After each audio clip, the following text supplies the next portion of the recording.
सुनने से विश्वास कर। भाई बैठने जब टाइम था तो तुम नहीं आए, इसीलिए मैं कहता हूँ अन्य भाषा में प्रेयर करो, पवित्र आत्मा तुम्हें बताता रहेगा कौन सा काम किस टाइम करना है।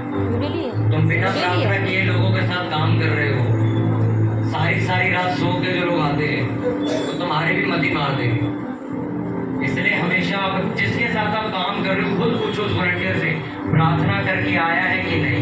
अगर वो मना कर देगा उसको बोल अंदर जाके बैठ जाओ, मेरे को अकेले करने देंगे तो तुम मेरा भी दिमाग खराब करेगा। इसलिए उसी वॉलंटियर के साथ काम करो जो प्रार्थना में समय बिता के आया, क्योंकि आप प्रेयर करके आए वो बिना प्रेयर के आया, आपको ना वो गाइड कर पाएगा ना आप उसकी बात समझ पाओगे, क्योंकि उसको सारी नींद याद है। इसलिए चर्च में वही सेवादार कामयाब है जो प्रार्थना करने वाले, जो वचन के साथ जुड़े हुए, जो अन्य भाषाओं में प्रार्थनाएं करते। मेरी नजर में वो वॉलंटियर नहीं है जो सारी रात सो के आता है। हाँ वो बस मेरा करीबी है इसलिए काम कर रहा है, बस मेरे को वो भी उसके पास कोई सेवा नहीं, उसको मालूम, उसकी कोई इज्जत नहीं है। प्रार्थना करने वालों की इज्जत है, जो प्रार्थना करने का ढोंग करते हैं उनके लिए इज्जत नहीं, सिर्फ लालच के लिए। जब लालच प्राप्त नहीं हुआ तो हम सारी रात सो रहे हैं। बैठ जाओ भाई,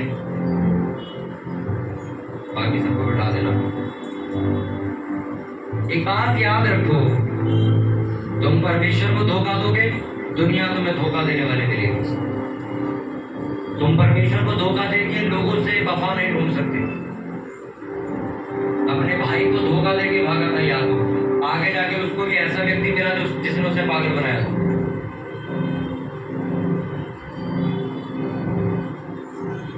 आप प्रेयर सिर्फ इसलिए कर रहे हो कि मुझे कुछ मिलना है या मेरे को कुछ चाहिए इसलिए प्रेयर कर रहे हो, लालच के साथ धोखा दे रहे हो। परमेश्वर जानता है ये प्रेयर इसलिए नहीं कर रहा है कि इसको मुझसे प्यार है, ये इसलिए कर रहे हैं इसको कुछ चीज चाहिए। और फिर आपके पास खबर आती है जिस चीज के लिए प्रेयर कर रहे थे वो तो चला गया, और क्या एक्सेप्ट करते हो? तुम परमेश्वर को बेवकूफ बना रहे हो, तो मैं नहीं बना सकता। मुझे जब सुनने को खबर मिलती है ना, अरे इसका तो ये काम बन चुका था, डन था, खत्म हो गया, कैंसिल हो गया। क्यों? तुम परमेश्वर को बेवकूफ बना रहे थे, उसने तुम्हें बना दिया, सब कुछ कंफर्म करके एंड टाइम पे मना करवा दिया। चल जाओ, आज समझ जाओ, आने वाले 10 साल बाद समझ जाना। मैं यही शब्द बोलूंगा जो बाइबल में लिखा है, तुम परमेश्वर को बेवकूफ बनाओगे तो दुनिया तुम्हारी बेवकूफ कर देगी। तुम परमेश्वर को धोखा दोगे, दुनिया तुम्हें ऐसी मिलेगी तुम्हें धोखा देगी।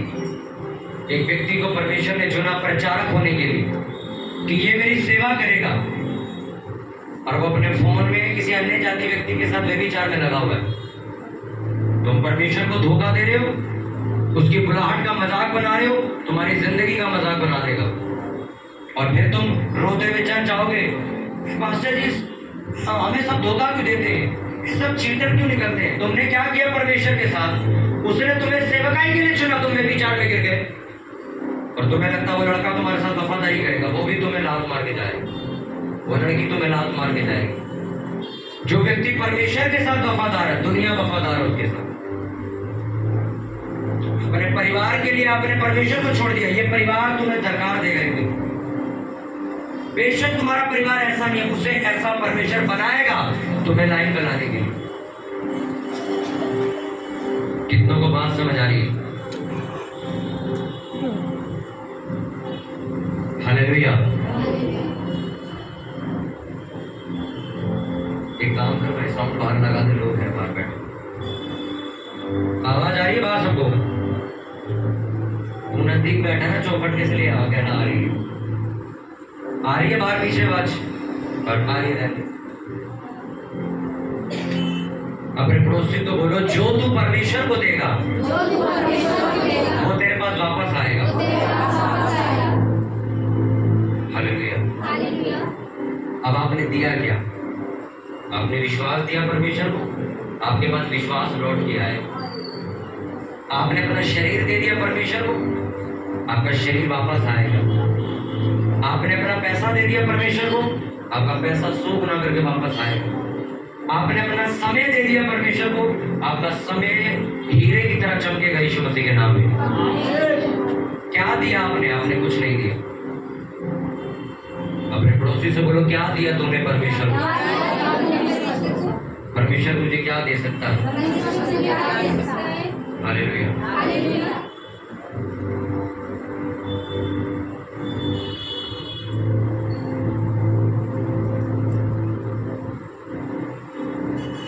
भाई मेरे घर वालों को भी इतना अधिकार मत दो कि प्रचार खराब कर दे।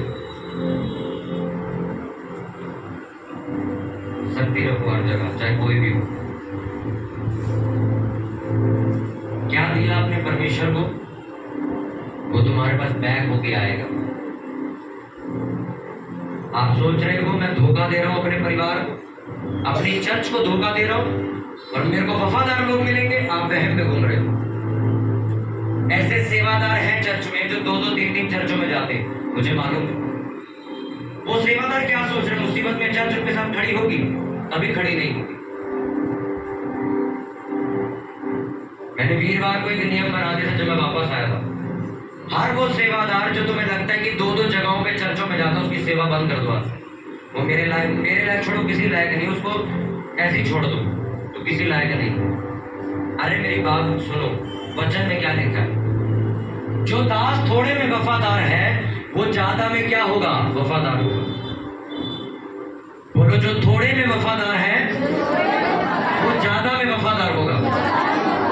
तुम्हें 10 रुपए दिए, तुम चोरी कर गए उसको, तुम्हें 100 रुपए देगा क्या? तुम्हारे माँ बाप ने तुम्हें तिजोरी की चाबी दी, उसके अंदर सिर्फ 50,000 पड़े थे, तुमने वो भी चोरी कर ली। तुम्हें लगता है तुम्हारे पापा तुम्हें बैंक अकाउंट का नंबर देंगे?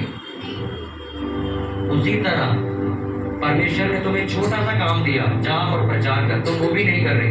तुम्हें लगता है वो तुम्हें बड़ी सेवकाई देगा? उसने तुम्हें कहा जा अपने परिवार के लिए प्रार्थना कर, तुम वो भी नहीं करते।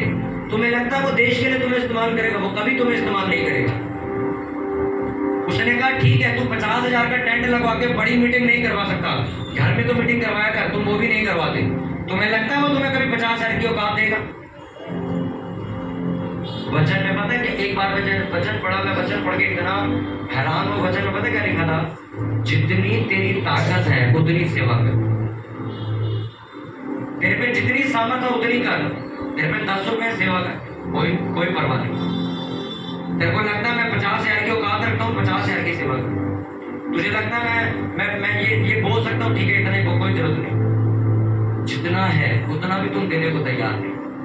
तुम्हारे पास समय है प्रेयर करने का, पर तुम्हें नींद पिया, तुम वो समय देने को तैयार नहीं। मैं सिर्फ 1 हफ्ते के लिए गायब नहीं हुआ था, मैं 25 दिन के लिए गायब हुआ। मेरे को 1 महीने बाद वापस आना था, पर मैं 1 हफ्ते बाद ही वापस आ गया। मैं 1 महीने के लिए गया। क्या दिया मैंने परमेश्वर को? समय दिया। क्या दिया आपने परमेश्वर को? अपने आप से सवाल पूछा करो। आपकी डिमांड है, प्रभु मुझे ऐसा चाहिए, मुझे वैसा चाहिए, मुझे ये चाहिए, मैं चाहता हूं तुम मुझे ऐसे इस्तेमाल कर, मैं चाहता हूं तुम मेरे परिवार को ऐसे इस्तेमाल। ओके, तुमने दिया क्या? तुमने अपना टाइम नहीं दिया, तुमने अपना समय नहीं दिया, तुमने अपने बीज नहीं बोए, तुमने उपवासों में अपना शरीर नहीं बोया, तुमने कुछ भी नहीं बोया, पर काटने की अपेक्षा करते हो। एक वर्शिप गीत है, मैं आपको सुनाऊंगा कभी पंजाबी में, अगर आपको समझ आए।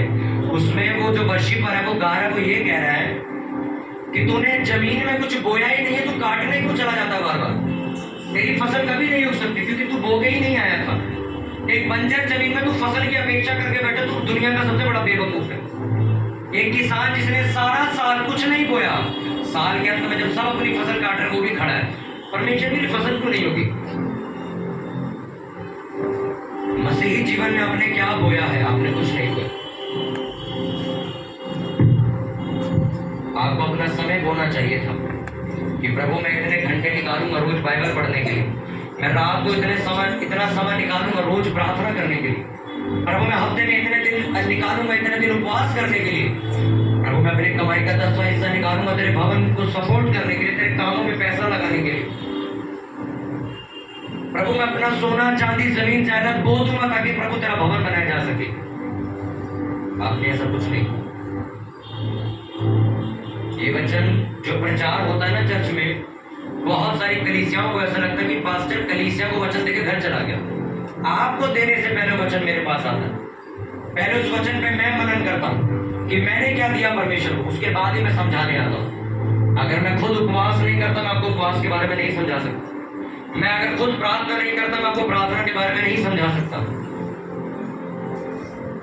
एक वो लेडीज जिसका खुद का घर खराब हुआ पड़ा, वो दूसरी लड़कियों को जाके नसीहत नहीं देती, बेटा मैं बताती हूँ घर को कैसे चलाना है।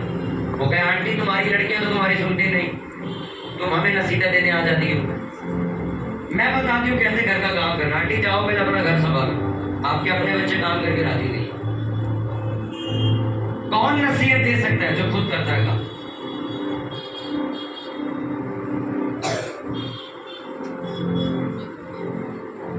पास्टर जी आप तो काम नहीं करते, आपको क्या मालूम नौकरी क्या होती है, मेहनत क्या होती है। इसलिए पास्टर भी काम करता है कि वो तुम्हें समझा सके, भाई मैं काम करके भी सेवा कर रहा हूं। फिर से बोलो अपने पड़ोसी को, तूने क्या दिया परमेश्वर को आज तक?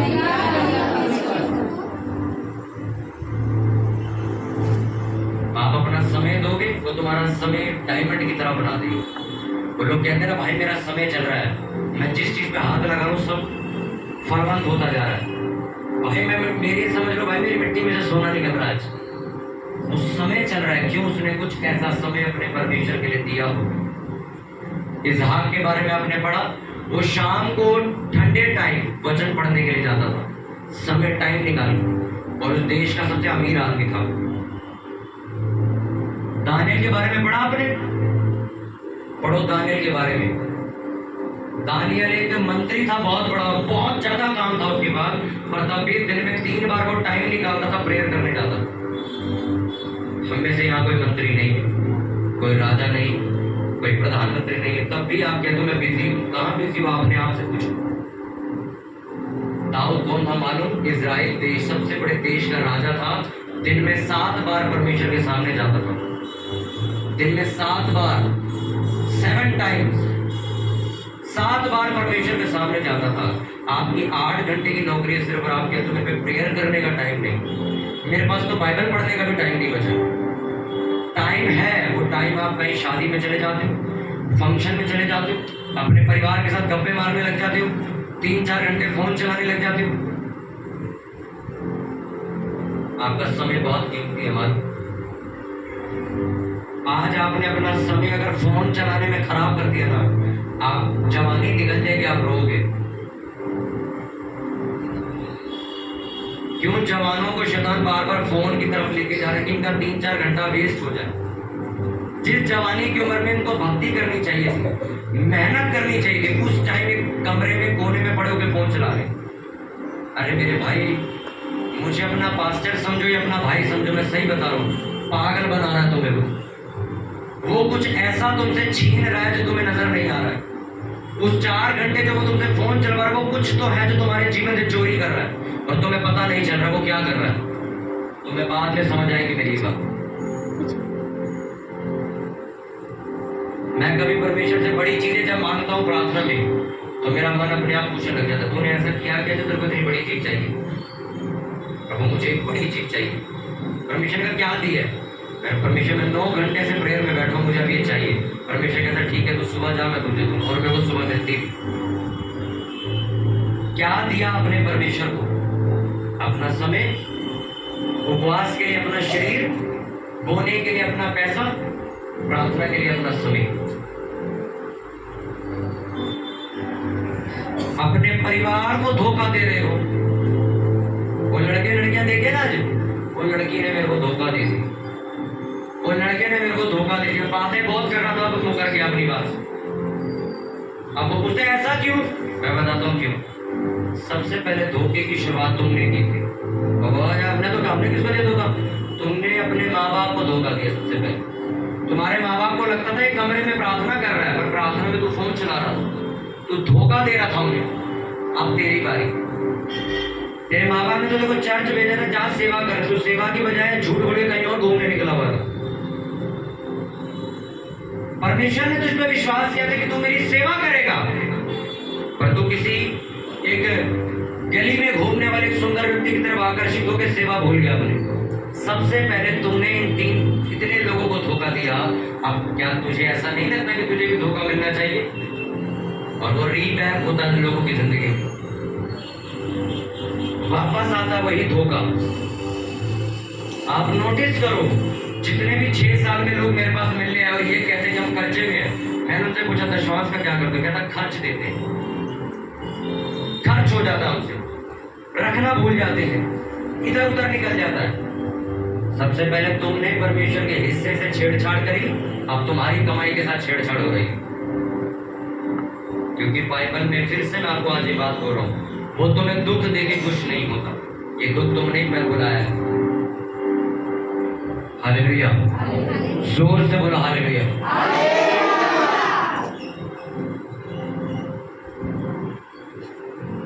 मैं चर्च में आता हूं ना, मेरा जी क्यों कलपता है? अबे सारी रात सो के आयो, अभी भी तुम्हें नींद आ रही? सो के मैं कहता कवर में चले जाओ, कवर में सोते रहना, फिर नींद आ, फिर वर्शिप नींद आ रही, वचन नींद आ रही है, प्रे हो रही, नींद आ रही, लंगर चला आगे खोलिए, चमक मार रहे थे, अब नींद नहीं आ रही। आपने क्या दिया परमेश्वर को? एक पास्टर होने के नाते मुझे मालूम है 6 दिन बाद एक बड़ी सभा आने वाली है, तो अब मैं परमेश्वर से कुछ बड़ी चीज मांग रहा हूँ कि प्रभु मुझे ये चीज चाहिए, मुझे पूरा चर्च फुल चाहिए। अच्छा परमेश्वर कह मांग तो रहा है, दिया क्या तूने? चल मैं तेरे को कहता हूँ 8 घंटे दे मेरे को रोज के, मैं तेरे को दे दूंगा। जब तुम दोगे वो संडे तो मैं जवाब भी देगा, और तुम नहीं दे के आए तो फिर यहाँ खड़े होकर चिल्लाते रहो आसमान देख के। होटल वाले को पैसे दे दो तभी तो रोटी देता, ये फ्री में दे देता आपको, इसकी बेइज्जती। होटल में जाते हो, होटल में जाते हो ना, हाँ के ना? अरे हाँ के ना? कितने लोग होटल जाते बताना, मतलब ढाबा देखा कभी? मेरे ख्याल से लोगों ने देखा है ढाबा, देखा? अरे हाथ उठाओ किसने ढाबा देखा है? बड़ा ही बुरा हाल है। मेरे को ऐसा लगता है अन्य भाषाओं में प्रेयर कम करते हो, क्योंकि जो अन्य भाषाओं में प्रेयर करता है बड़ा मतलब एनर्जेटिक होता है, शोर मचाता है, बड़ा उत्साहित होता है, आत्मा से भरा रहता है। ऐसे नहीं बैठ रहता, ऐसे नहीं बोलता। देखा ढाबा कि नहीं देखा? वहां पैसे देते हो तो खाना मिलता है कि मुफ्त में मिल जाता? उसी तरह स्वर्ग से आने वाली हर चीज का एक मूल्य है। तुमने क्या दिया? तुमने प्रार्थना दी? नहीं दी। तुमने उपवासों में दिन बिताए? नहीं बिताए। बाइबल के लिए तुमने अपना जीवन दिया? नहीं दिया, कुछ नहीं दिया। प्रभु मेरे फाइनेंस को बढ़ा, अच्छा कितना बोया तूने आज तक? बोता हूँ कभी कभी, क्रिसमस पे बोऊंगा ना, क्रिसमस पे तो मैं 30,000 की बो देता हूँ। रोटी भी क्रिसमस पे खाया करो, घर में खाना क्रिसमस पे बनाया करो सिर्फ।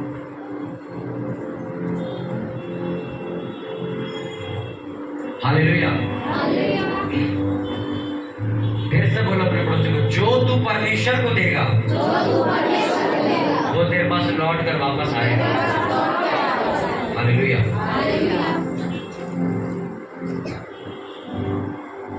पिछले 10 दिन 12 दिन मैं तमिलनाडु में था, चेन्नई के किसी गांव में था, और 10-12 दिन से वहीं था। मैं पर 1 महीने के लिए गया था वहां पे, और मैं जल्दी वापस आ गया। वहां पर मैं एक ऐसी जगह पर भी गया, दोनों ना जमूरे में बन के बैठे रहो, मुंह ऊपर करके बैठे रहो। हालेलुया। वहां पर मैं एक जगह गया जहां से मसीहत की शुरुआत हुई। आपने फोटो देखी थी फेसबुक पे, ग्रुप में आई होगी, पेज पे देखेंगे आप, देखते ही होंगे। मैं उस जगह पे होके आया था जहां से पहली बार मसीहत का प्रचार शुरू हुआ था इंडिया के अंदर, जहां पर थोमा को मारा गया। मैं वहां पे होके आया। जब मैं वहां पर गया, मैंने वहां से जब वापस आया, जिस ऑटो में बैठे, जिस गाड़ी में बैठे, रोड देखी, सब जगह प्रभु यीशु मसीह का वचन लिखा हुआ है। सबके घरों के पास क्रूस लगे हुए हैं, वचन लिखे हुए हैं। और मैं वहां खड़ा होकर सोचने लगा, परमेश्वर हमने वहां पे मसीही लोग अपने घर के बाहर क्रूस नहीं लगाते, छुपाते हैं कि किसी को पता न चले हम मसीह, इसलिए यहाँ के लोग ज्यादा आशीषित है। कितने लोगों के घर के बाहर क्रूस लगा? सुनाना जरा। 1 2 3 4 4 5 सिर्फ 5 लोग के घर लगा हुआ चर्च। देखो आपके घरों के बाहर सोचो, जो प्रभु यीशु मसीह का जो सलीब, जो आपकी सबसे बड़ी गवाही है, वही नहीं लगा हुआ तो क्या तुमसे इंसान प्रचार सुनेगा? अरे जिस सलीब पे तुम्हारे लिए जान दी उसको तो कम से कम लगाया करो घर के बाहर। ओके, मैं आपके लिए मदद कर देता हूँ। कुछ हफ्तों में बाहर एक टेबल लगेगा चर्च में, हम मंगवाएंगे क्रॉस जहां पर बनते, आप यहां से खरीदना और अपने घर लेके जाना। ठीक है, समझ आई? आपको धक्के खाने की जरूरत नहीं है। अभी मैं वॉलंटियर को बोल दूंगा, वो जाएगा वहां पे और क्रॉस वगैरह वचन वगैरह बनेंगे, प्रिंट करवा के जैसे लगे हुए ऐसे ऐसे वचन आपको दिए जाएंगे। अपने घरों में लगाओ, चौखटों पर लगाओ, आपकी छत है वहां पे झंडा लगाओ प्रभु यीशु मसीह का। चर्च के ऊपर देखा ना लगा हुआ है, मेरी तो छत नहीं है घर की, तो मैं सबसे पहले लगा दूंगा। अपने चौखट के बाहर क्रूस लगाओगे, वो निकले तो उसको समझ आते प्रभु यीशु मसीह को मानने वाला घर है। वचन लगाओ पढ़ा लिख के वहां। हालेलुया। अरे ये क्रूस आपकी पहचान है। ये क्रूस जब तक आपके साथ आपकी इज्जत है, मालूम, ये क्रूस आपकी इज्जत है, क्योंकि इसी के ऊपर प्रभु यीशु मसीह ने अपनी शर्मिंदगी उठाई थी। हालेलुया। तैयार हो प्रार्थना करने के लिए? चर्च में वो लोग मेरे को सुन के बहुत खुशी हुई, मेरे को मैसेज कर रहे थे जो बीमारी के साथ आए तब कह रहे वो बीमारी हमारी ठीक हो गई। चर्च में इस टाइम एक भी व्यक्ति ऐसा नहीं जो बीमार बैठा, ये हमारे लिए खुशी की बात है। अब आपका काम क्या है?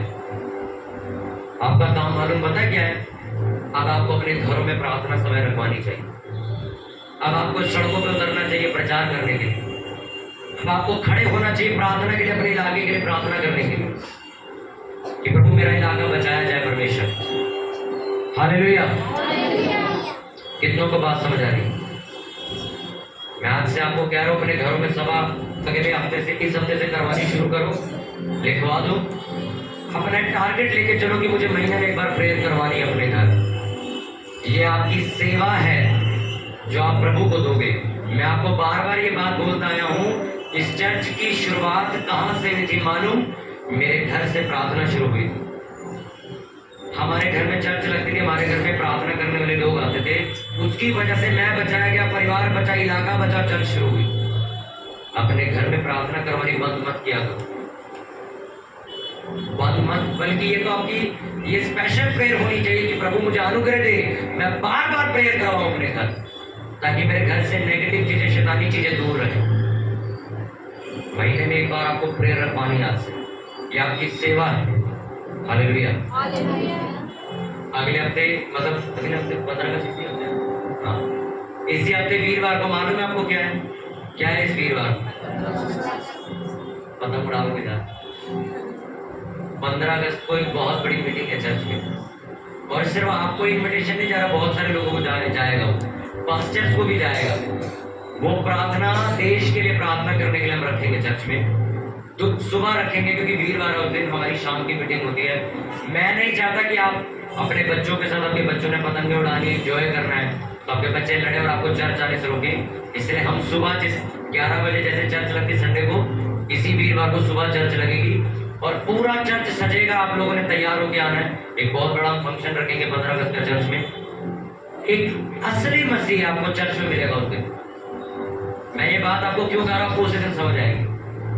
फिर से सुनो, एक असली जो जेन्युइन एक क्रिश्चियन आदमी है, वो आपको 15 अगस्त को यही मिलेगा, क्योंकि एक असली मसीह की पहचान पता है कि आप अपने देश के लिए प्रार्थना करने के लिए सबसे पहले आए। नहीं मेरे चर्च में, आपका इलाका भी पूछो भैया, तुम्हारा चर्च बड़ा शानदार है, देश के लिए प्रार्थना करना चाहिए। पर सोचो कितनी शर्मिंदगी की बात है, लोग हैं तुम कैसे मसीह, तुम्हारे चर्च में प्रेयर हो, तुम घर बैठे हुए हो। सुबह को चर्च लगेगी, खाना पीना सब यहाँ तैयार होगा, एक बहुत अच्छा ट्रीट होगा वहाँ पे, एक बहुत अच्छी प्रार्थना रखी जाएगी यहाँ पे, पूरा चर्च सजाया जाएगा, आप लोग भी तैयार होके आएंगे। सब लोग आता है 10 रुपए का झंडा आता है, पिछली बार लाए थे ना, वो सारे लेके आना, सब वो छोटे छोटे झंडे खरीद के लेके आना। हम देश के लिए प्रार्थना करेंगे, क्योंकि याद रखो आपकी प्रार्थना से ही आपका इलाका बचाया जाता है, आपका देश बचाया जाता है, आपकी और मेरी जिम्मेवारी है। हालेलुया। अपने हाथों को उठाओ सभी जन और प्रार्थना करो जीवन कि पवित्र आत्मा मुझे बता कि मैं क्या तुझे दे सकता हूँ। मैं अपना समय तुझे दे पाऊँ, मैं अपना तन मन धन सब तुझे दे पाऊँ, ताकि जब मैं प्रार्थना करने बैठूं तो मेरा मन मुझे दोषी ना पाए। बोलो प्रभु मेरी आत्मिक अगुवाई कर, मुझे बता मुझे क्या करना है, कैसे करना है, कब करना है। प्रभु मुझ पे अनुग्रह कर। ऊंची आवाज में एक आत्मा से भरे हुए व्यक्ति की तरह प्रार्थना करो। मेरी हाथ जोड़ के वित्तीय वर्षीवर से कृपया करके अंदर आ जाओ। जब आपको मालूम पड़ जाए मैं प्रेयर करा रहा हूं तो भागा करो वहां से उठ के। करो प्रार्थना ऊंची आवाज में कि प्रभु मुझे बता प्रभु मैं कहां पर गलत हूं। प्रभु मेरी अगुवाई कर, मुझे अपने जैसा बना प्रभु, एक जेन्युइन मसीह बना मेरे प्रभु, मुझे असली मसीहत में जीने वाला व्यक्ति बना। बोलो मेरे परमेश्वर मैं प्रार्थना करता हूँ मैं जगह जगह घूमने वाला मसीह ना बनूं, मैं स्थिर रहने वाला मसीह बनूं मेरे परमेश्वर। Thank you Lord Jesus. धन्यवाद धन्यवाद पवित्र पवित्र सर्वशक्तिमान परमेश्वर। प्रभु यीशु मसीह के सामर्थ्य नाम में मांगते हैं, जोर से खींच कर बोले आमीन।